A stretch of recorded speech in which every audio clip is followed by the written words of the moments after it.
ಓಂ ಜೀವ ಮುಖ್ಯ ಪ್ರಾಣಲಿಂಗಾನ್ನೇತಿ ಚೇನ್ನೋಪಾಸಾ ತ್ರೈವಿಧ್ಯಾದಾಶ್ರಿತತ್ವಾದಿಹ ತದ್ಯೋಗಾತ್. ಓಂ ಅಂತದು 31ನೇ ಸೂತ್ರ. ಮತ್ತು ಈ ಅಧ್ಯಾಯದ ಮೊದಲನೇ ಪಾದದ ಕೊನೆಯ ಸೂತ್ರ ಕೂಡ. ಅದರ ತತ್ವಪ್ರಕಾಶಕ ನಾವೀಗ ನೋಡಬೇಕು. ಪುನಃ ಉಕ್ತಮಾಕ್ಷಿಪ್ಯ ಸಮಾಧದ ಸೂತ್ರಮುಪನ್ಯಸ್ಯ ಆಕ್ಷೇಪಾಂಶಂ ತಾವದ್ ವ್ಯಾಚಷ್ಟೆ. ಆಚಾರ್ಯರ ಭಾಷ್ಯ ಇದಕ್ಕೆ ತಾವಂತಿ ಶತಸಂವತ್ಸರಸ್ಯ ಅಹ್ನಾಂ ಸಹಸ್ರಾಣಿ ಭವಂತಿ ಅಂತ ಹೀಗೆ ಪ್ರಾರಂಭ ಕಂಡಿದೆ. ಇದು ಐತರೇಯ ಆರಣ್ಯಕದ ದ್ವಿತೀಯಾಧ್ಯಾಯ.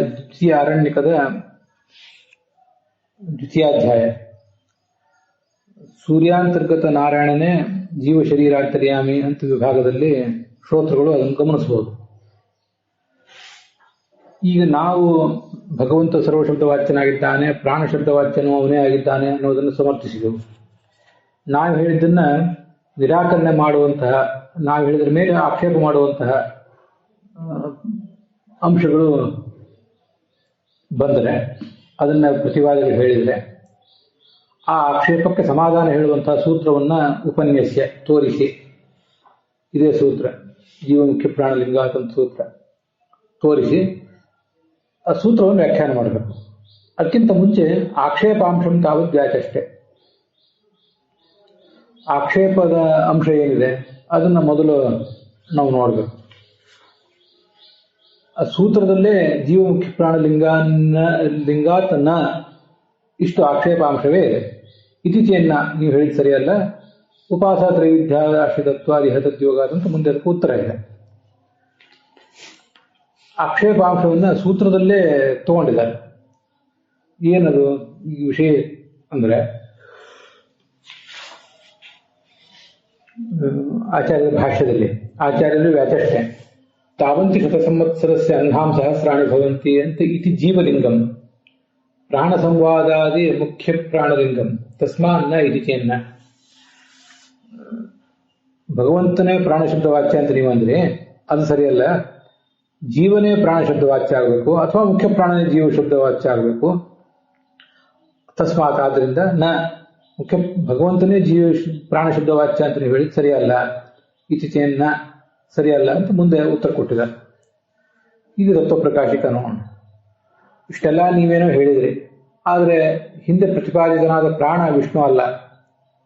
ಯಾಕೆಂದ್ರೆ ಏಷ ಇವಂ ಲೋಕಮಭ್ಯಾರ್ಚ್ಯತ್ ಪುರುಷರೂಪೇಣ ಯೇಷ ತಪತಿ ಪ್ರಾಣೋ ವಾವ ತದಭ್ಯಾರ್ಚ್ಯತ್ ಪ್ರಾಣೋ ಹ್ಯೇಷ ಯೇಷ ತಪತಿ ತಂ ಶತಂ ವರ್ಷಾಣ್ಯಭ್ಯಾರ್ಚ್ಯತ್ ತಸ್ಮಾತ್ ಶತಂ ವರ್ಷಾಣಿ ಪುರುಷಾಯುಷೋ ಭವಂತಿ ಅಂತ ಹೀಗಿದು ಆ ದ್ವಿತೀಯಾಧ್ಯಾಯದ ಪ್ರಾರಂಭದ ವಾಕ್ಯ ಐತರೇಯ ಉಪನಿಷತ್ತಿನಲ್ಲಿ.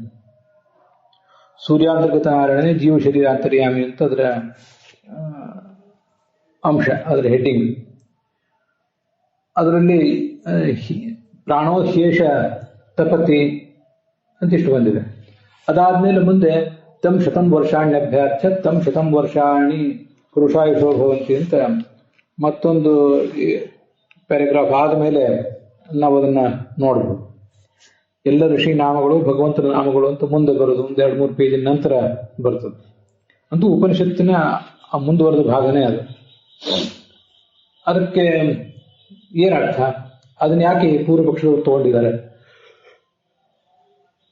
ಅನ್ನೋದನ್ನು ನಾವು ನೋಡ್ಬೇಕು.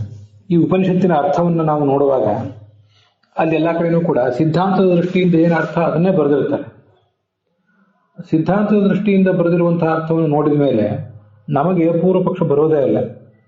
ಆದರೆ ಪೂರ್ವ ಪಕ್ಷ ಮಾಡುವವರು ಇದೇ ವೇದವಾಕ್ಯವನ್ನೇ ಸ್ಥೂಲವಾಗಿ ಅಧ್ಯಯನ ಮಾಡಿರೋದ್ರಿಂದ ತಮಗೆ ಬೇಕಾದಂತಹ ಅರ್ಥವನ್ನು ಅವರು ಕಂಡುಕೊಂಡಿರ್ತಾರೆ.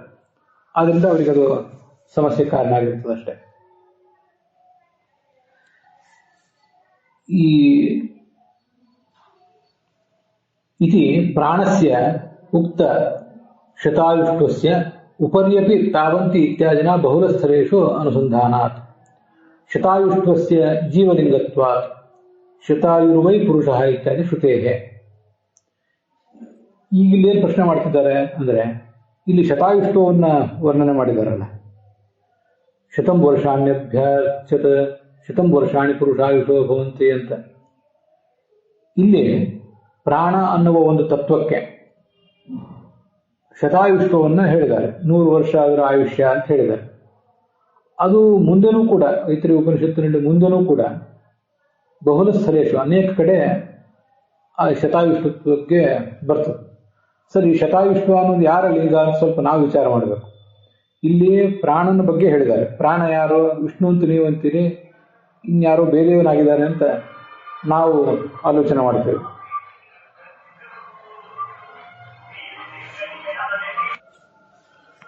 ಈ ಶತಾಯುಷ್ವವು ಕೇಳಿ ಬರ್ತಾ ಇದೆ ಅಂತಿದೆಯಲ್ಲ, ಶತಾಯುಷ್ವ ಅಂದ್ರೆ ಶತಾಯುಸ್ತ್ವ ಅಂತ ಅರ್ಥ. ಮನುಷ್ಯತ್ವ, ಘಟತ್ವ, ಪಟತ್ವ ಇದ್ದ ಹಾಗೆ ಅದೊಂದು ಧರ್ಮ. ಅದು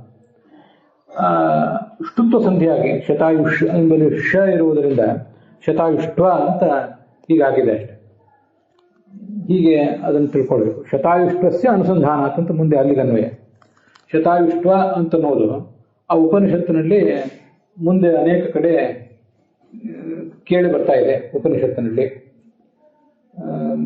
ಎಲ್ಲಿ ಕೇಳಿ ಬರ್ತಾ ಇದೆ ಒಂದು ಬಾರಿ ಅದನ್ನು ಗಮನಿಸಬೇಕು. ಈ ಮುಂದೆ ವಿಶ್ವಾಮಿತ್ರ ಮತ್ತು ಇಂದ್ರ ಅವರ ಮುಖಾಮುಖಿ ಆಗ್ತದಲ್ಲ, ಅಲ್ಲಿ ಕೂತ್ಕೊಂಡ ವಿಶ್ವಾಮಿತ್ರನ ಎದುರಿಗೆ ಇಂದ್ರ ಕೂತ್ಕೊಂಡ, ಬೃಹತಿ ಸಹಸ್ರವನ್ನು ಹೇಳಿದ ಅಂತೆಲ್ಲ ಮುಂದೆ ಬರ್ತದೆ. ಇನ್ನೊಂದು ಉಪನಿಷತ್ತಿನ ಕನ್ನಡ ಅನುವಾದ ನೀವು ನೋಡಿದ್ರೆ ಮತ್ತೊಂದು 10-20 ಪೇಜು 20-30 ಪೇಜ್ ನಂತರ ಅದು ಬರೋದಿದೆ. ಅಲ್ಲಿ ತಾವಂತಿ ಶತ ಸಂವತ್ಸರಸ್ಯ ಅಹಂ ಸಹಸ್ರಾಣಿ ಭವಂತಿ ಅಂತ ಹೀಗೆ ಒಂದು ಕಡೆ ಇದೆ. ಮತ್ತೆ ಅಹ ಇತಿ ಬ್ರಹ್ಮ ತತ್ರಾಗತಂ ಅಹಮಿತಿ, ಅಲ್ಲೆಲ್ಲ ತಾವಂತಿ ಪುರುಷಾಯುಷಃ ಅಹಂ ಸಹಸ್ರಾಣಿ ಭವಂತಿ, ಹೀಗೆ ಪುರುಷಾಯುಷ ಬಗ್ಗೆ ಅಲ್ಲೆಲ್ಲ ವರ್ಣನೆ ಬಂದಿದೆ. ಹೀಗೆ ಒಂದ್ 2-3 ಕಡೆ ಆ ತಾವಂತಿ ಅಂತ ಮುಂದೆ ಮುಂದೆ ಕೇಳಿ ಬರ್ತದೆ. ಅಂತೂ ಶತಾಯುಷ್ವ ಅನ್ನೋದು ಕೇಳಿ ಬರ್ತದೆ. ಸರಿ, ಯಾವುದು ಶತಾಯುಷ್ವ ಅನ್ನೋದೊಂದು ಲಿಂಗ ಕೇಳಿ ಬರ್ತದೆ. ಶತಾಯುಷ್ವ ಅನ್ನೋ ಲಿಂಗ ಯಾರ್ದು ಅಂತ ವಿಚಾರ ಮಾಡಿದರೆ ಅದು ಜೀವನದೇ ಲಿಂಗ. ಯಾಕೆ ಅಂದ್ರೆ ಶತಾಯುರ್ವೈ ಪುರುಷ ಅಂತ ಒಂದು ವೇದವಾಕ್ಯವೇ ಇದೆ. ಇದು ಎಲ್ಲಿದೆ ವೇದವಾಕ್ಯ ಅಂತ ನಾನು ನೋಡ್ಲಿಕ್ಕೆ ಹೋಗಲಿಲ್ಲ. ಶತಾಯುರ್ವೈ ಪುರುಷ, 100 ವರ್ಷ ಆಯುಷ್ಯವುಳ್ಳವನು ಪುರುಷ ಅಂತ ಹೀಗೆ ವೇದವಾಕ್ಯ ಇದೆ. ಆದ್ದರಿಂದ ಇದು ಜೀವನ ಲಿಂಗ. ಆದ್ರಿಂದ ಇಲ್ಲಿ ಹೇಳಲ್ಪಟ್ಟಂಥ ಪ್ರಾಣನೂ ಕೂಡ ಜೀವನೇ ಆಗಿರಬೇಕು ಅಂತ ಅದಕ್ಕೆ ತಾತ್ಪರ್ಯ. ಈಗ ನೋಡಿ, ಅಲ್ಲಿ ನಾವು ಸಿದ್ಧಾಂತಕ್ಕನುಸಾರವಾಗಿ ಆ ಉಪನಿಷತ್ತಿನ ಅರ್ಥ ನೋಡೋದು ಅದು ಆ ಕಡೆ ಇರಲಿ. ನಾವು ಪೂರ್ವಪಕ್ಷಕ್ಕನುಸಾರವಾಗಿ ಸರಳವಾಗಿ ಸ್ಥೂಲವಾಗಿ ಒಂದ್ಸರಿ ಅರ್ಥ ನೋಡಬೇಕು. ಯಾಕಂದ್ರೆ ಅವ್ರು ತಿಳ್ಕೊಂಡದ್ದು ಹಾಗೇನೆ. ಏಷ ಇವಂ ಲೋಕಂ ಅಭ್ಯಾರ್ಚ ಪುರುಷ ರೂಪೇಣ.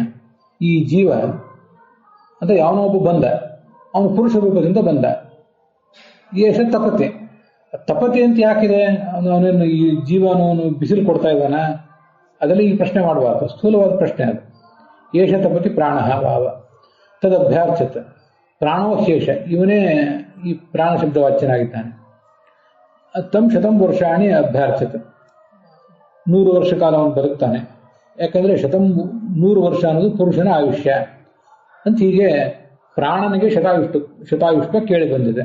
ಅದು ಜೀವನ ಲಿಂಗ ಅಂತ ಇಷ್ಟು ಒಂದು ಪ್ರಶ್ನೆ. ಇದು ಆದ್ರಿಂದ ಪ್ರಾಣ ಶಬ್ದವಾಚ್ಯನಾದವನು ಜೀವನೇ ಆಗಬೇಕು ಹೊರತು ಭಗವಂತ ಆಗುವುದು ಸಾಧ್ಯ ಇಲ್ಲ ಅಂತ ಒಂದು ತಾತ್ಪರ್ಯ, ಒಂದು ಆಕ್ಷೇಪ. ಇನ್ನೊಂದು, ಈ ಪ್ರಾಣ ಶಬ್ದವಾಚ್ಯನಾದವನು ಮುಖ್ಯ ಪ್ರಾಣ ಆಗ್ಬೇಕಲ್ವಾ ಅಂತ ಮತ್ತೊಂದು ಪ್ರಶ್ನೆ. ಈಗ ಪ್ರಶ್ನೆಗಳನ್ನ ನೋಡಿದ್ರೆ ಅವರ ಆಚಾರ್ಯರ ಭಾಷ್ಯವನ್ನು ಓದಿ ಪ್ರಶ್ನೆ ಮಾಡ್ತಾ ಇದ್ದಾರೆ ಕೆಲವರು, ಅದು ನಮ್ಗೆ ಕಾಣಿಸ್ತದೆ. ಆದ್ರಿಂದ ಪ್ರಶ್ನೆ ಮಾಡ್ತಿರೋರೆಲ್ಲರೂ ಯಾರೋ ಪರವಾದಿಗಳು ಮಾಡ್ತಿದ್ದಾರೆ ಅಂತ ನಾವು ತಿಳ್ಕೋಬೇಕಾಗಿಲ್ಲ. ಪ್ರಶ್ನೆ ಮಾಡ್ತಿರುವವರು ಆಚಾರ್ಯ ಸಿದ್ಧಾಂತವನ್ನು ಓದಿ ಅದಾದ್ಮೇಲೆ ನೀವು ಅಲ್ಲಿ ಆ ಥರ ಹೇಳಿದ್ರಲ್ಲ, ಇಲ್ಲಿ ಈ ಥರ ಹೇಳಿದ್ರಲ್ಲ ಅಂತ ಅವರು ಇನ್ನೊಂದು ರೀತಿಯಾಗಿ ಪ್ರಶ್ನೆ ಮಾಡ್ತಿರ್ತಾರೆ. ಆದ್ರಿಂದ ಪ್ರಶ್ನೆ ಮಾಡುವ ವ್ಯಕ್ತಿಗಳೆಲ್ಲರೂ ಒಂದೇ ಹಿನ್ನೆಲೆಯವರಾಗಿರ್ತಾರೆ ಅಂತಿಲ್ಲ. ಕೆಲವು ಕಡೆ ಜಿಜ್ಞಾಸನೂ ಇರ್ತದೆ ಅನ್ನೋದನ್ನು ನಾವು ತಿಳಿದುಕೊಂಡ್ರೆ ಸಾಕು. ನೋಡಿ, ಯಾಕೆಂದ್ರೆ ಮುಂದೆ ಹೇಳುವುದಲ್ಲೂ ಕೂಡ ಮುಖ್ಯ ಪ್ರಾಣಲಿಂಗಗಳನ್ನು ಹೇಳ್ತಿದ್ದಾರೆ. ತಾ ಅಹಿಂಸಂತ ಅಹಮುಕ್ತಮಸ್ಮಿ ಇತಿ ಪ್ರಾಣಸ್ಯ ಇಂದ್ರಿಯೈ ಸಹ ಕಲಹ ಶ್ರವಣಾತ್. ಪ್ರಾಣನಿಗೆ ಇಂದ್ರಿಯಗಳ ಜೊತೆಗೆ ಕಲಹ ಅಂತ ಅನ್ನೋದು ಕೇಳಿ ಬರ್ತದೆ ಅಂತ. ಇದು ಕೂಡ ಐತರೇಯ ಉಪನಿಷತ್ತಿಂದ ವಾಕ್ಯ. ಇದನ್ನು ನೀವು ದೇವೋತ್ತಮ ಪದವಿ ವಿಜೇತ ವಾಸುದೇವ ಅಂತ ಅಲ್ಲಿ ನೋಡ್ಬೋದು. ಅದರ ಅರ್ಥ ಏನು ಆ ಉಪನಿಷತ್ ಭಾಗದ್ದು ಅಂದ್ರೆ, ಚಕ್ಷುರಾಜ್ಯಾಭಿಮಾನಿ ದೇವತೆಗಳು ತಾನು ಉತ್ತಮ ಅಂತ ಪರಸ್ಪರ ಮಾತಿನಿಂದ ಹಿಂಸೆ ಮಾಡಿಕೊಂಡ್ರು, ಒಬ್ಬರನ್ನೊಬ್ಬರು ಮಾತಿನಿಂದ ನೋಯಿಸಿದ್ರು. ಅದಾದ್ಮೇಲೆ ಅವ್ರು ಏನ್ ಮಾಡಿದ್ರು, ಅಹಂ ಉಕ್ತಮಸ್ಮಿ, ಉಕ್ತ ಅಂದ್ರೆ ಉತ್ತಮ ಅಂತ ಅರ್ಥ. ತಾ ಅಬ್ರುವನ್, ತಾಹ ಅನ್ನೋದು ದೇವತೆಗಳಿಗೆ ದೇವತಾ ಶಬ್ದ ಸ್ತ್ರೀಲಿಂಗದಿಂದ ತಾಹ ಅಂತ ಕೊಟ್ಟಿದ್ದಾರೆ ಅಷ್ಟೆ. ತಾಹ ಅಬ್ರುವನ್ ಅವ್ರು ಹೇಳಿದ್ರು, ಹಂತ ಅಸ್ಮಾತ್ ಶರೀರ ಉತ್ಕ್ರಮಾಮ ತದ್ಯಸ್ಮಿನ್ನ ಉತ್ಕ್ರಾಂತೆ ಇದಂ ಶರೀರಂ ಪತ್ಸ್ಯತಿ ತದುಕ್ತಂ ಭವಿಷ್ಯತಿ ಇದೆ. ಭಾಷೆ ಸೌಂದರ್ಯ ಸರಿ ಗಮನಿಸಿ. ಹಂತ ನೋಡಿ, ಈ ಧ್ವನಿ ಅದು ನೋಡಿಪ್ಪ, ನಾವು ಸುಮ್ಮನೆ ಯಾಕೆ ಜಗಳಾಡೋದು. ಅದು ಹಂತ ಅಸ್ಮಾತ್ ಶರೀರ ಉತ್ಕ್ರಮಾಮ. ಉತ್ಕ್ರಮಾಮ ಅನ್ನೋದು ಉತ್ತಮ ಪುರುಷ, ಲೋಟ್ಲಕಾರದ ಉತ್ತಮ ಪುರುಷ ಏಕವಚನ. ನಾವು ಈ ಲೋಟ್ಲಕಾರದ ಉತ್ತಮ ಪುರುಷ ಏಕವಚನ ಬಳಕೆ ಮಾಡೋದು ಬಹಳ ಕಡಿಮೆ. ನಾವು ಹೋಗೋಣ ಅನ್ನೋ ಅರ್ಥದಲ್ಲಿ ಕೂಡ ನಾವು ಲಟ್ಲಕಾರದ ಉತ್ತಮ ಪುರುಷ ಬಹುವಚನವನ್ನೇ ಪ್ರಯೋಗ ಮಾಡಿಬಿಡ್ತೇವೆ. ಲೆಟಸ್ ಗೋ ಅಂತೇಳಿ ಇಂಗ್ಲಿಷ್ ನಲ್ಲಿ ಏನು ಹೇಳ್ತೀವಿ, ಅದು ಉತ್ಕ್ರಮಾಮ. ಶರೀರದಿಂದ ಹೊರಗೆ ಹೋಗೋಣ. ನಾವೆಲ್ಲರೂ ಹೊರಗೆ ಹೋಗ್ತಾ ಇರುವಾಗ ಯಾರು ಹೋದಾಗ ಈ ಶರೀರ ಬೀಳ್ತದೋ ಅವನೇ ಉಕ್ತ ಅಂದ್ರೆ ಉತ್ತಮ ಅಂತ ಕರೆಸ್ಕೊತಾನೆ. ಹಾಗಾಗಿ ವಾಗ್ ಉದಕ್ರಾಮತ, ಅದೆಲ್ಲ ಕಥೆ ನಿಮಗೆ ಗೊತ್ತಿದೆ. ವಾಕ್ ಹೊರಗೆ ಹೋಯಿತು, ಆಮೇಲೆ ಚಕ್ಷುಸ್ ಹೋಯಿತು, ಶ್ರೋತ್ರ ಹೋಯಿತು ಅಂತ ಹೀಗೆಲ್ಲ ಇದೆ. ಆದರೆ ಶರೀರ ಹಾಗೆ ಇತ್ತು. ಕೊನೆಗೆ ಪ್ರಾಣ ಉದಕ್ರಾಮತ. ಯಾವ ಇಂದ್ರಿಯಾಭಿಮಾನಿ ದೇವತೆ ಹೊರಗೆ ಹೋದರೂ ಕೂಡ ಶರೀರಕ್ಕೇನು ಧಕ್ಕೆ ಆಗಲಿಲ್ಲ. ಪ್ರಾಣ ಉದಕ್ರಾಮತ, ಪ್ರಾಣ ಹೊರಗೆ ಹೋದ. ಆವಾಗ ತತ್ ಪ್ರಾಣೇ ಉತ್ಕ್ರಾಂತಿ ಅಪದ್ಯತೆ, ಪ್ರಾಣ ಹೊರಗೆ ಹೋದಾಗ ಶರೀರ ಕೆಳಗೆ ಬಿತ್ತು.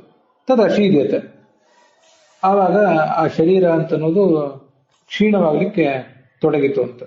ಇದು ಯಾವ ಶರೀರ ಅಂದ್ರೆ ಚತುರ್ಮುಖ ಬ್ರಹ್ಮನ ಶರೀರ. ಇದು ಚತುರ್ಮುಖ ಬ್ರಹ್ಮನ ಶರೀರವನ್ನ ಅವರು ಪ್ರಯೋಗಶಾಲೆಯಾಗಿ ಮಾಡಿಕೊಂಡಿದ್ರು. ನಶಿಸ್ಲಿಕ್ಕೆ ತೊಡಗಿತ್ತಂಥದ್ದು. ಈಗ ಶರೀರಕ್ಕೆ ಶರೀರ ಅಂತ ಯಾಕೆ ಕರೀತಾರೆ? ಶರೀರ ಅಂದ್ರೆ ಶ್ರೂ ಹಿಂಸಾಯ, ಅದು ನಶಿಸುವುದರಿಂದ, ಕಾಲಕ್ರಮೇಣ ಅದನ್ನು ನಶಿಸುವುದರಿಂದ ಅದನ್ನು ಶರೀರ ಅಂತ ಹೀಗೆ ಹೇಳ್ತಾರೆ. ಹೀಗೆ ಇದನ್ನೆಲ್ಲ ತಿಳ್ಕೊಂಡ್ರೆ ಸುಮ್ಮನೆ ಉಪನಿಷತ್ತನ್ನು ಒಂದು ಸ್ವಲ್ಪ ಗಮನಿಸಬೇಕು ಅಂತ ಹೇಳಿದೆ. ನಾವು ಇಷ್ಟನ್ನೆಲ್ಲ ತಿಳ್ಕೋಬೇಕು. ಹೀಗೆ ಶರೀರಾಭಿಮಾನ, ನಮ್ಮ ಶರೀರಕ್ಕೆ ಶರೀರತ್ವ ಬರುವುದು ಯಾಕೆ ಅಂದ್ರೆ ಶರೀರ ನಶಿಸುವುದರಿಂದ. ಇಷ್ಟನ್ನೆಲ್ಲ ತಿಳ್ಕೊಂಡ್ರೆ ಪಾಪ ಪುರುಷ, ನಮ್ಮೊಳಗೊಬ್ಬ ಪಾಪ ಪುರುಷ ಇದ್ದಾನಲ್ಲ, ಅವನು ತಮಸ್ಸಿಗೆ ಹೋಗಿ ಬಿಡ್ತಾನೆ. ಶೀಯತೇವ ಅಸ್ಯ ದ್ವಿಷನ್ ಪಾಪ ಭ್ರಾತೃವ್ಯ ಪರಾಸ್ಯ ದ್ವಿಷನ್ ಪಾಪ ಭ್ರಾತೃವ್ಯೋ ಭವತಿ ಏವಂ ವೇದ ಅಂತ. ಈ ನಾವು ನಿತ್ಯ ಪಾಪ ಪುರುಷ ವಿಸರ್ಜನೆ ಮಾಡ್ತೀವಿ, ಬ್ರಹ್ಮಹತ್ಯ ಶಿರಸ್ಕಂಚ ಅಂತ. ಅದ್ರ ಜೊತೆಗೆ ಎಲ್ಲ ಅನುಸಂಧಾನಗಳು ನಾವು ಉಪನಿಷತ್ತಿನಲ್ಲಿ ಓದಿದ್ದು ಕೇಳಿದ್ದು ನಮ್ಮ ಮನಸ್ಸಿನಲ್ಲಿ ಇರಬೇಕು.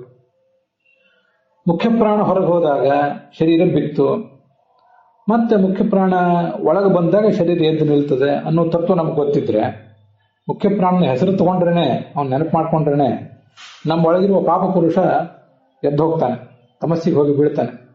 ಇದೊಂದು ಆಟೋ ಸೈಕೋಥೆರಪಿ ನಾವು ಸಂಧ್ಯಾ ವಂದನೆ, ದೇವ್ರ ಪೂಜೆ ಇತ್ಯಾದಿ ಕಾಲದಲ್ಲಿ ಮಾಡಬೇಕಾದದ್ದು. ಅದ್ರ ಮುಂದೆ 2 ಬಾರಿ ಸ್ಪರ್ಧೆ ಅಂತಿದೆಯಲ್ಲ. ಈಗ ಶರೀರದಿಂದ ಹೊರಗೆ ಹೋಗಿ ನೋಡಿದ್ರು, ಮುಂದೆ ಶರೀರವನ್ನು ಪ್ರವೇಶ ಮಾಡೋಣ. ಯಾರು ಶರೀರ, ಚತುರ್ಮುಖ ಬ್ರಹ್ಮನ ಶರೀರವನ್ನು ಯಾರು ಪ್ರವೇಶ ಮಾಡಿದಾಗ ಶರೀರ ಹೇಳ್ತದೋ ಅವನು ಶ್ರೇಷ್ಠ ಅಂತ ತಿಳ್ಕೊಳ್ಳೋಣ. ಇವ್ರು ಯಾರು ಪ್ರವೇಶ ಮಾಡಿದ್ರು ಕೂಡ ಶರೀರ ಹೇಳಲಿಲ್ಲ. ಮುಖ್ಯ ಪ್ರಾಣ ಪ್ರವಿಷ್ಟನಾದಾಗ, ಪ್ರಾಣ ಪ್ರಾವಿಶತ್ ತತ್ ಪ್ರಾಣೇ ಪ್ರಪನ್ನೆ ಉದತಿಷ್ಠತ್, ಪ್ರಾಣ ಒಳಗೆ ಹೋದಾಗ ಆ ಶರೀರ ಅಂತಂದ್ರೆ ಎದ್ದು ನಿಂತಿತು. ಆದ್ರಿಂದ ಪ್ರಾಣವನ್ನೇ ಮುಕ್ತ ಅಂತ ಹೀಗೆ ತಿಳ್ಕೋಬೇಕು. ತಮ್ ದೇವ ಅಬ್ರುವನ್ ತ್ವಂ ಮುಕ್ತಮಸಿ ತ್ವಂ ಇದಂ ಸರ್ವಮಸಿ ತವ ವಯಂ ಸ್ವಹ ತ್ವಂ ಅಸ್ಮಾಕಮಸಿ. ಇದು ಕೂಡ ಯಾವಾಗಾದ್ರೂ ನಾನು ಅನುಸಂಧಾನ ಮಾಡ್ತೀನಿ. ಮುಖ್ಯ ಪ್ರಾಣನಿಗೆ ಅಭಿಷೇಕ ಮಾಡುವಾಗ, ತುಳಸಿ ಹೂವು ಇತ್ಯಾದಿ ಅರ್ಚನೆ ಮಾಡುವಾಗ ಬಳಸುವಂತ ಒಂದು ಮಂತ್ರ ತುಲ್ಯವಾದ ಮಾತು. ತ್ವಂ ಅಸ್ಮಾಕಮಸಿ ತವ ಸ್ಮಸಿ ಇತಿ. ಇದನ್ನು ಕೂಡ ಉಪನಿಷತ್ತಿನಲ್ಲಿ ಇಲ್ಲಿ ಬಂದಿರೋದೊಂದು, ಮತ್ತೊಂದು ಯಾವುದೋ ಋಗ್ವೇದದಲ್ಲೋ ಎಲ್ಲೋ ಒಂದ್ ಕಡೆ ಬಂದಿದೆ ನೋಡಿ. ತವ ವಯಂ ಸ್ಮಃ, ಅಲ್ಲಿ ವಯಂ ನಾವು ತವ ನಿನ್ನವರಾಗಿದ್ದೇವೆ. ಸ್ಮಃ ಅಂತ ಅನ್ನೋದು ಲಟ್ಲಕಾರದ ಉತ್ತಮ ಪುರುಷ ಬಹುವಚನ. ತ್ವಂ ನೀನು ಅಸ್ಮಾಕಂ ನಮ್ಮವನಾಗಿದ್ದಿ, ಅಸ್ಮಾಕಂ ಅಸಿ ಅಂತ ಅವರೆಲ್ಲರೂ ಕೂಡ ಹೇಳಿದರು. ತ್ವಂ ಇದಂ ಸರ್ವಮಸಿ, ನೀನು ಈ ಜಗತ್ತೆಲ್ಲವನ್ನು ಕೂಡ ನಿನ್ನ ಅಧೀನದಲ್ಲಿ ಇಟ್ಕೊಂಡಿದ್ದೆ. ತಮ್ ದೇವಾಹ ಬ್ರುವನ್, ದೇವತೆಗಳೆಲ್ಲರೂ ಆ ಉಕ್ತ ಶಬ್ದವಾಚ್ಯನಾದ ಮುಖ್ಯ ಪ್ರಾಣನೆದುರಿಗೆ ಹೇಳಿದ ಮಾತು. ಹೀಗೆ ತ್ವಂ ಅಸ್ಮಾಕಮಸಿ ಅಂತ ಹೀಗೆ ಅವರೆಲ್ಲ ಮುಖ್ಯ ಪ್ರಾಣ ನೀನು ನಮ್ಮ ಪ್ರಭು, ನಾವು ನಿನ್ನ ಸೇವಕರು ಅಂತ ಹೀಗೆಲ್ಲ ಋಷಿಗಳು ಯಾವುದೋ ಋಗ್ವೇದದಲ್ಲಿ ಹೇಳಿದಂತ ಒಂದು ಮಾತು. ಅದು ಎಲ್ಲಿ ಅಂತ ಆಚಾರ್ಯ ಇಲ್ಲಿ ಹೇಳಲಿಲ್ಲ. ಕೆಲವು ಕಡೆ ಹೇಳಿರ್ತಾರೆ, ಕೆಲವು ಕಡೆ ಹೇಳಿರೋದಿಲ್ಲ. ಪಾಪ ಪುರುಷ ವಿಸರ್ಜನೆ ಸಂದರ್ಭದಲ್ಲಿ ಇಟ್ಕೋಬೇಕಾದ ಒಂದು ಸಂಗತಿ, ಪ್ರಾಸಂಗಿಕವಾಗಿ ಅದನ್ನ ನಿಮ್ಮ ಎದುರಿಗೆ ಹೇಳಿದೆ. ಇಲ್ಲಿ ಈಗ ತತ್ವಪ್ರಕಾಶಕ ನೋಡೋಣ. ಪ್ರಾಣ ಉದಕ್ರಾಮತ, ಪ್ರಾಣ ಹೊರಟು ಹೋದಾಗ ಶರೀರ ಅಂತ ಅನ್ನೋದು ಅಪದ್ಯತ ಬಿತ್ತು. ಪ್ರಾಣ ಪ್ರಾವಿಶತ, ಅದು ಮುಂದಿನ ಖಂಡ, ಮುಂದಿನ ಪ್ಯಾರಾಗ್ರಾಫ್ನಲ್ಲಿ. ಅವನು ಬಿದ್ದಾಗ ಉದತಿಷ್ಠತ ಇತಿ ಉತ್ಕ್ರಮಣ ಪ್ರವೇಶಾದಿ ಶ್ರುತೇ. ಉತ್ಕ್ರಮಣ ಅಂದ್ರೆ ಹೊರಗೆ ಹೋಗುವುದು, ಪ್ರವೇಶ ಅಂದ್ರೆ ಮತ್ತೆ ಶರೀರದೊಳಗೆ ಬರುವುದು. ಇದೆಲ್ಲ ಕೇಳಿ ಬರ್ತಾ ಇದೆ. ತಥಾ ಪ್ರಾಣೋ ವಂಶ ಏವ ಇತಿ ಸ್ಥವಿರಃ ಶಾಕಲ್ಯ ತದ್ಯಥಾ ಶಾಲಾ ವಂಶೇ ಸರ್ವೇ ಅನ್ಯಾಃ ಸಮಾಹಿತಾಃ ಸ್ಯುಃ ಏವಮಸ್ಮಿನ್ ಪ್ರಾಣೇ ಚಕ್ಷುಶ್ರೋತ್ರಂ ಮನೋವಾಗೀಂದ್ರಿಯಾಣಿ ಸರ್ವಂ ಶರೀರಂ ಸರ್ವ ಆತ್ಮ ಸಮಾಹಿತಃ ಇತಿ ಸರ್ವದೇಹೇಂದ್ರಿಯ ಧಾರಕತ್ವ ಉಕ್ತೇಶ್ಚ. ಅದಲ್ಲದೇ ಈ ಮುಖ್ಯ ಪ್ರಾಣನನ್ನ ಸರ್ವದೇಹೇಂದ್ರಿಯ ಧಾರಕ ಅಂತ ಶಾಸ್ತ್ರ ವರ್ಣನೆ ಮಾಡಿದೆ. ಅದು ಹೇಗೆ ಅಂದ್ರೆ, ಪ್ರಾಣೋ ಈ ನಾವು ಮನೆಗೆ ಮೇಲೆ ಸೂರು ಹಾಕ್ತೀವಲ್ಲ, ಹಂಚು ಅಥವಾ ಶೀಟ್ ಹಾಕುವಾಗ ಒಂದು ಪ್ರಧಾನವಾದ ಬೀಮ್ ಇರ್ತದೆ, ತೊಲೆ ಇರ್ತದೆ. ಅದನ್ನು ಅನುಸರಿಸಿಕೊಂಡು ಉಳಿದ ಸಣ್ಣ ಪುಟ್ಟ ತೊಲೆಗಳಿರ್ತವೆ. ಅದರಂತೆ ಮುಖ್ಯ ಪ್ರಾಣ ಅಂತ ಅನ್ನುವುದು ದೊಡ್ಡ ತೊಲೆ, ಪ್ರಾಣೋ ವಂಶಃ, ದೊಡ್ಡ ತೊಲೆ ಇದ್ದಂತೆ.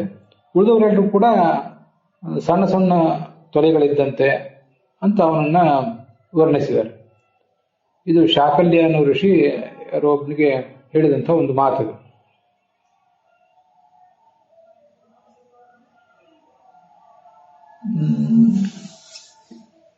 ಸ್ಥವಿರಃ ಶಾಕಲ್ಯ ತದ್ಯಥಾ ಶಾಲಾವಂಶೇ ಸರ್ವೇ. ಶಾಲಾವಂಶ ಅಂದ್ರೆ, ಶಾಲಾ ಅಂದ್ರೆ ಒಂದು ದೊಡ್ಡ ಹಾಲ್, ಬಿಲ್ಡಿಂಗ್.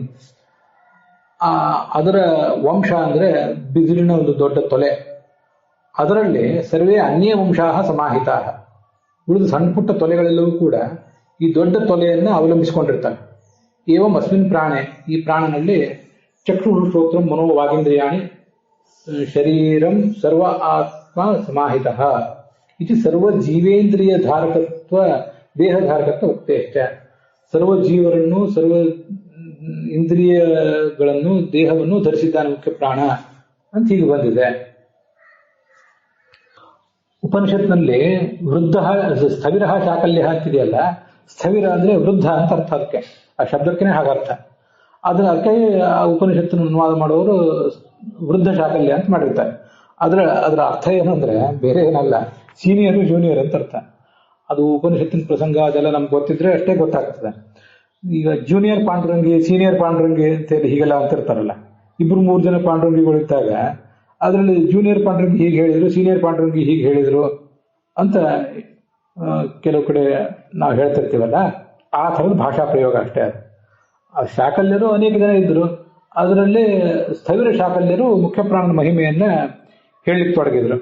ಅದೇನು ಹೇಳಲಿಕ್ಕೆ ತೊಡಗಿದ್ರು ಅಂದ್ರೆ, ಒಂದು ದೊಡ್ಡ ತೊಲೆಯನ್ನು ಅವಲಂಬಿಸಿ ಉಳಿದ ತೊಲೆಗಳು ಹೇಗಿರ್ತಾವೋ ಹಾಗೆ ಮುಖ್ಯ ಪ್ರಾಣವನ್ನು ಅವಲಂಬಿಸಿ ಉಳಿದವರು ಕೂಡ ಇರ್ತಾರೆ ಅಂತ ಅವರು ಹೇಳಿದರು ಅಂತ ಇಷ್ಟು ಆ ಉಪನಿಷತ್ತಿನಲ್ಲಿ ಬರೋದು. ಆದ್ರಿಂದ ಇದೆಲ್ಲ ಮುಖ್ಯ ಪ್ರಾಣಂದೇ ಲಿಂಗವೇ ಹೊರತು ಬೇರೆ ಯಾರ್ದು ಲಿಂಗ ಅಲ್ಲ ಅಂತ ಅದ್ರ ತಾತ್ಪರ್ಯ. ತತ್ವಪ್ರಕಾಶಿಕದಲ್ಲಿ ಪ್ರಾಣ ಸಂವಾದಾದೀನಾಂಚ ಮುಖ್ಯ ಪ್ರಾಣ ಲಿಂಗತ್ವೇನ, ಮೊದಲು ಪ್ರಾಣಶಬ್ದವಾಚ್ಯನಾದವನು ಜೀವ ಅಂತ ಒಂದು ಪ್ರಶ್ನೆ ಮಾಡಿದರು. ಈಗ ಪ್ರಾಣಶಬ್ದವಾಚ್ಯನಾದವರು ಮುಖ್ಯ ಪ್ರಾಣ ಅಂತ ಪ್ರಶ್ನೆ ಮಾಡ್ತಿದ್ದಾರೆ. ಇವೆಲ್ಲವೂ ಕೂಡ ಪ್ರಾಣ ಸಂವಾದ, ಪ್ರಾಣನನ್ನೇ ಇವೆಲ್ಲವೂ ಹೇಳ್ತಿವೆ ಅಂತನ್ನುವುದು. ಇವೆಲ್ಲ ಮುಖ್ಯ ಪ್ರಾಣನ ಲಿಂಗ. ಇವು ಭಗವಂತನ ವಿಷ್ಣುವಿನ ಲಿಂಗ ಅಲ್ಲ. ಅತಃ ಪ್ರಾಣಾಹ ಅಹಂ ಶ್ರೇಯಸಿ ವಿವಿಧಿರೆ. ಪ್ರಾಣಾಹ ಅಂತ ಬಂದಿದೆ ನೋಡಿ. ಪ್ರಾಣಾಹ ಅಂದ್ರೆ ಇಂದ್ರಿಯಗಳು ಅಂತ ಅರ್ಥ. ಎಲ್ಲ ಇಂದ್ರಿಯಾಭಿಮಾನಿ ದೇವತೆಗಳು ಅಹಂ ಶ್ರೇಯಸಿ ತಮ್ಮ ಶ್ರೇಷ್ಠತ್ವದ ವಿಚಾರದಲ್ಲಿ ವಿವಾದ ಮಾಡಿದರು. ಅವರಲ್ಲಿ ಮುಖ್ಯ ಪ್ರಾಣನೇ ಶ್ರೇಷ್ಠ ಅಂತ ತೀರ್ಮಾನ ಆಯಿತು. ಹೀಗೆಲ್ಲ ಇದು ಶ್ರುತಿ ಸಿದ್ಧವಾಗಿದೆ. ಆದ್ರಿಂದ ಅಲ್ಲಿ ಪ್ರಾಣಶಬ್ದ ವಾಚ್ಯನಾದವನು ಮುಖ್ಯ ಪ್ರಾಣನೇ ಆಗಬೇಕು, ಭಗವಂತ ಅಲ್ಲ. ಯಾಕೆಂದ್ರೆ ಭಗವಂತ ಮತ್ತು ಚತುರ್ಮುಖ ಬ್ರಹ್ಮ ಇಬ್ಬರೂ ಕೂಡ ಅಲ್ಲಿ ಉದಾಸೀನರಾಗಿ ಬಿಟ್ಟಿದ್ರು. ಅವರು ಇದರೊಳಗೆ ಪ್ರವೇಶ ಮಾಡಲೇ ಇಲ್ಲ ಅಂತ ಬಂದಿದೆ. ನಾವು ಈ ಹಿಂದೇನು ಹಿಂಸಂತ ಅಂತ ನೋಡಿದ್ವಲ್ಲ ಆ ಉಪನಿಷತ್ ಭಾಗ, ಅದರ ಭಾಷ್ಯದಲ್ಲಿ ಉದಾಸೀನವು ಚತಾವಾಸ್ತಾಂ ಕೇಶವಶ್ಚ ಅಬ್ಜ ಸಂಭವ ಇತಿ ವಿಷ್ಣೋ ವಿವಾದಾದವು ಔದಾಸೀನ್ಯ ಉಕ್ತೇಶ್ಚ. ವಿಷ್ಣು ಆ ವಿವಾದದಲ್ಲಿ ಪಾಲ್ಗೊಳ್ಳೇ ಇಲ್ಲ, ಅವನು ಉದಾಸೀನಾಗಿ ದೂರ ಇದ್ದ ಅಂತಿದೆ. ಆದ್ರಿಂದ ಅವನಿಲ್ಲಿ ಪ್ರಾಣಶುದ್ಧ ವಾಚ್ಯ ಅಲ್ಲವೇ ಅಲ್ಲ ಅಂತ ಪ್ರಶ್ನೆ ಮಾಡುವ ತಾತ್ಪರ್ಯ. ಇದಕ್ಕಾಗಿ ನಾನು ಹೇಳಿದ್ದು, ಪ್ರಶ್ನೆ ಮಾಡುವವರು ಆಚಾರ್ಯರ ಭಾಷ್ಯವನ್ನು ಕೂಡ ಓದ್ಕೊಂಡು ಪ್ರಶ್ನೆ ಮಾಡ್ತಿದ್ದಾರೆ. ಆದ್ರಿಂದ ಎಲ್ಲರೂ ಇನ್ನು ಪೂರ್ವ ಪಕ್ಷಿಗಳೇ ಪ್ರಶ್ನೆ ಮಾಡಿದ್ದಾರೆ ಅಂತ ನಾವೇನು ತಿಳ್ಕೋಬೇಕಾಗಿಲ್ಲ. ಉದಾಸೀನವದಾಸ್ತವು ಕೇಶವಶ್ಚಾಪ್ಯ ಸಂಭವ ಅಂತಂದೇನಿದೆ ಅದು ಆ ಉಪನಿಷತ್ತಿನ ಭಾಷ್ಯದ ವಾಕ್ಯ. ಇಲ್ಲಿವರೆಗೆ ನಾವು ನೋಡಿದ್ದು ಉಪನಿಷತ್ತಿನ ವಾಕ್ಯ, ಮುಂದಿದ್ದು ಉಪನಿಷತ್ತಿನ ಭಾಷ್ಯದ ವಾಕ್ಯ. ವಾಚಾಹಿಂಸಾ ಮಪೂರ್ವಂಸ್ತೆ ಅಂತ ಉಪನಿಷತ್ತಿನ ಭಾಷ್ಯದ ವಾಕ್ಯ ಪ್ರಾರಂಭ ಕಾಣ್ತದೆ. ಅದರ ಕೊನೆಗೆ ಉದಾಸೀನವತ್ ಆಸ್ತಾಂ ಅಂತ ಕೇಶವಶ್ಚಾಬ್ದ ಸಂಭವ ತೇಷಾಂ ಬಲ ಪರೀಕ್ಷಾರ್ಥಂ ವಾಯುವಾದೀನಾಂತು ಸರ್ವಶಃ. ಎಲ್ಲ ದೇವತೆಗಳ ಮತ್ತು ಮುಖ್ಯ ಪ್ರಾಣನ ಬಲವನ್ನು ಪರೀಕ್ಷೆ ಮಾಡಲಿಕ್ಕೋಸ್ಕರವೇ ಮುಖ್ಯ ಪ್ರಾಣನು ಚತುರ್ಮುಖ ಬ್ರಹ್ಮನು ಉದಾಸೀನರಾಗಿದ್ದರು ಅಂತ ಅದು ಭಾಷ್ಯದಲ್ಲಿ ಬಂದಿದೆ. ಆದ್ದರಿಂದ ಇಲ್ಲಿ ಪ್ರಾಣನಿಷ್ಠತೆಯ ಜೀವ ಮುಖ್ಯ ಪ್ರಾಣ ಲಿಂಗ ಸದ್ಭಾವಾತ ತಯೋ ಪ್ರಾಣತ್ವಂ ಇತಿ ಭಾವ.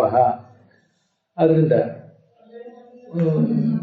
ಲಿಂಗ ಅನ್ನೋದು ವಿಷ್ಣುವಿನ ಲಿಂಗ ಆಗಲೇ ಇಲ್ಲ, ಇದು ಜೀವನ ಲಿಂಗ ಆಯಿತು, ಅದು ಮುಖ್ಯ ಪ್ರಾಣ ಲಿಂಗ ಆಯಿತು. ಅವು ಇಲ್ಲವೂ ಇವೆರಡೂ ಲಿಂಗಗಳು ಎಲ್ಲಿದೆ ಅಂದರೆ ಪ್ರಾಣನಿಷ್ಠತೆ, ಪ್ರಾಣ ಎಂಬ ತತ್ವದಲ್ಲಿ ಈ ಲಿಂಗಗಳು ಕಂಡು ಬರ್ತಾವೆ. ನಾವು ಸಂಶಯ ಪಡಲಿಕ್ಕೆ ಏನು ಕಾರಣ? ಒಂದ್ ಕಡೆ ಜೀವನಲ್ಲಿ ಕಂಡು ಬಂದಿದೆ, ಒಂದ್ ಕಡೆ ಮುಖ್ಯ ಪ್ರಾಣದಲ್ಲಿ ಕಂಡು ಬಂದಿದೆ. ಅದರಿಂದ ಭಗವಂತ ಈ ಪ್ರಾಣಶಬ್ದ ವಾಚ್ಯ ಅಲ್ಲ ಅಂತ ಪೂರ್ವಪಕ್ಷ. ಮುಂದೆ ಪರಿಹಾರ ವ್ಯಾಚಷ್ಟೆ. ಅಲ್ಲಿಗೆ ಈ ಭಾಗ ಸಮಾಪ್ತ ಆಗಿದೆ. ಅದರ ಉತ್ತರ ಏನು ಅಂತ ಅನ್ನೋದು ನಾನು ನಾಳೆ ದಿವಸ ನೋಡೋಣ.